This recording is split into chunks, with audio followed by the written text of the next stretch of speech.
कौन नहीं चाहता एक सम्मानजनक जिंदगी। हर किसी को चाहिए। वो बात अलग है कि उसका लाइफ में स्ट्रगल कैसा है। हर व्यक्ति को एक सफल जिंदगी चाहिए। शोहरत, इज्जत, पैसा, हर कुछ उस जिंदगी में हो। लेकिन क्या कोई ये भी सोचता है कि इस सब के लिए जिंदगी में कितने स्ट्रगल करने पड़ते हैं, कितनी अपनी उम्मीदों को, कितनी अपनी दिली तमन्नाओं को छोड़कर स्ट्रगल की तरफ चलना पड़ता है केवल कि मुझे अपनी जिंदगी में शोहरत, इज्जत और पैसा दोनों चाहिए। यही बात है विद्यार्थियों के जीवन पे। कितने विद्यार्थी सोचते हैं कि मुझे एक बेहतरीन जॉब चाहिए, मेरी अपनी गाड़ी हो, लोग मुझे देखें कि मैं एक गवर्नमेंट सर्वेंट हूं, मेरा एक सम्मान हो बरादरी में, मेरा सम्मान हो इलाके में। लेकिन क्या हम उस हिसाब से स्टडी कर पाते हैं? क्या हम लोग उसकी भरपाई करने के लिए जिस जिस मटेरियल की ज़रूरत है, जिन जिन बुक्स को पढ़ने की ज़रूरत है, क्या हम वो सब कर पा रहे हैं? ये सवाल भी पूछना ज़रूरी है। यूपीएएसआई और एसआई की बड़ी टॉप लेवल की जॉब आई हुई है। अगर हम चाहें तो बहुत कुछ कर सकते हैं। एक छोटी सी कहानी मैं आपको बताऊं। बाहर रहकर पढ़ने वाले विद्यार्थी की जिंदगी आसान नहीं होती। वो कैसे कैसे अपनी परेशानियों को झेलते हुए रूम पे रहता है, केवल इसलिए रहता है कि उसको स्टडी करके आगे बढ़ना है, नौकरी लेनी है। वास्तव में अगर रूम पे रहना, जिंदगी जीना है, तो मैं आपसे एक बात बता दूं जानकारी के लिए कि रूम पे रहकर जिंदगी नहीं जी जाती। केवल स्टूडेंट, विद्यार्थी कोई भी है, मजबूरी में स्टडी करने के मकसद से घर पे, वहां रूम पे पढ़ा है, वरना जिंदगी घर से बेहतर कहीं नहीं हुआ करती। याद रखिए, अगर आप अपने घरों से बाहर हैं और आप नौकरियों की स्टडी कर रहे हैं, तो मेरा आपसे एक ही कहना है, पूरी जान लड़ा दो। हाथ से खाना बनाना, हाथ से कपड़े धोना, खुद से खाना बनाना, खुद से कपड़े धोना, खुद से ही सारी जिंदगी को मैनेज करना, मीन्स किस वेजिटेबल्स को मुझे लाना है, कौन सी सब्जी मुझे लानी है, कौन से अनाज में मेरे कमी आ गई है, एंड मुझे इस पैसे को किस तरह से रखना है। अगर मैं इतना खर्च कर लेता हूँ तो फिर क्या बचेगा मेरे पास। बहुत सारी समस्याओं को झेलते हुए 100 रुपए में खर्चा करने वाला व्यक्ति क्या जिंदगी के मजे ले सकता है रूम पे?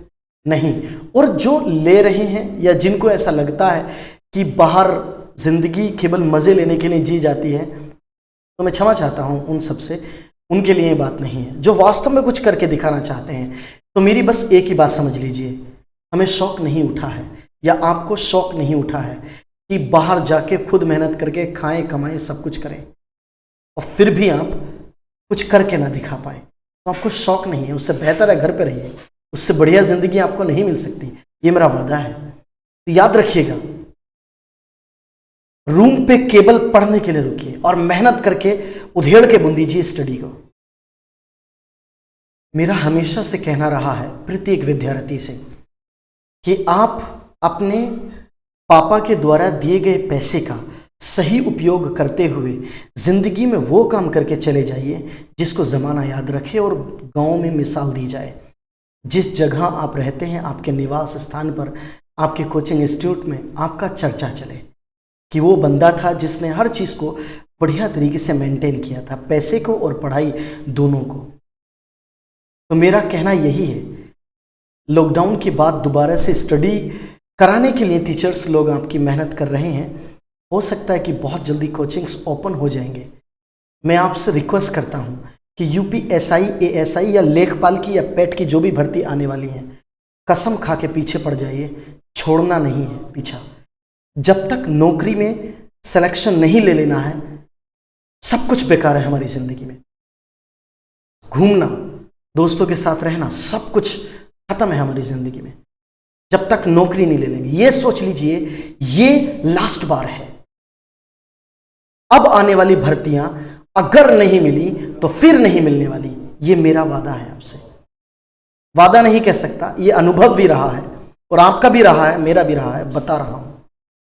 तो प्यारे बच्चों, अपने रूमों पे या अपने घरों पे जहां भी आप हैं, पूरी जान लड़ा दीजिए और पूरी स्टडी कर दीजिए। लास्ट बार सोच लीजिए जिंदगी में कुछ बेहतर करके दिखाना है, सिलेक्शन लेना है, कुछ भी हो जाए, खाना है केवल पढ़ने के लिए, नहाना धोना है पढ़ने के लिए, सोना है जागकर उठकर पढ़ने के लिए। जिंदगी ने आपको बहुत कुछ सिखा दिया है और आप जिंदगी से बहुत कुछ सीख चुके हैं। इससे ज्यादा मत सीखिए, अब जिंदगी को सिखा दीजिए, इस दुनिया को दिखा दीजिए कि आपने जिंदगी से क्या क्या सीखा है और उसका रिटर्न आपको किस तरह से करना है। पूरी हिम्मत, ताकत, माइंड लगा दीजिए स्टडी के लिए। अपने टीचर्स को फ्रेंड बना लीजिए, सवालों के जवाब पूछिए, अपनी प्रॉब्लम्स, समस्याओं को पूछिए। वादा करता हूं कोई भी टीचर आपको मना नहीं करेगा। हर विद्यार्थी की जिंदगी को कामयाब बनाने में टीचर्स की पूरी ताकत लगती है और वो चाहता है कि इस विद्यार्थी की जिंदगी बने और इसका नाम रोशन हो, उसके साथ साथ मेरा भी। हम समस्त टीचर्स आपकी मेहनत को एक ऊंची ऊंचाइयों पे ले जाना चाहते हैं। हम दिखाना चाहते हैं कि हमारे इस विद्यार्थी ने किस तरह से मेहनत करके अपने आप को चमकाया है।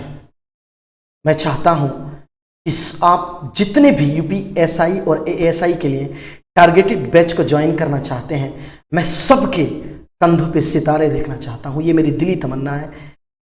मैं मानता हूं कि हर टीचर की अपनी दिली तमन्ना होगी कि मेरे विद्यार्थी के कंधों पे डबल स्टार या सिंगल स्टार। कंप्यूटर और हिंदी की बेहतरीन स्टडी कर लीजिए। सोच लीजिए 100 नंबर में से 90 नीचे नहीं जाना। सोच लीजिए मैथमेटिक्स में ऐसी स्टडी कीजिए कि नंबर 90% के करीब आए। रीजनिंग 100 नंबर में से ऐसी स्टडी कीजिए कि नंबर 90 नंबर आए। ऐसा टारगेट बनाइए। फिर अगर जीएस में थोड़े बहुत कम भी रह जाते हैं, टफ जीएस आ जाती है या जो भी हो जाता है, उसको आप अपने इन तीनों सब्जेक्ट्स के माध्यम से अरेंज कर सकते हैं। वो मेरिट आपकी उठ सकती है। जीएस को भी स्टडी बढ़िया तरीके से कीजिए, लेकिन केवल जीएस के पीछे, मैं हमेशा कहता आया हूं, वनडे एग्जाम में केवल जीएस के पीछे पढ़ना भी एक अच्छा कदम नहीं है। आपको कंप्यूटर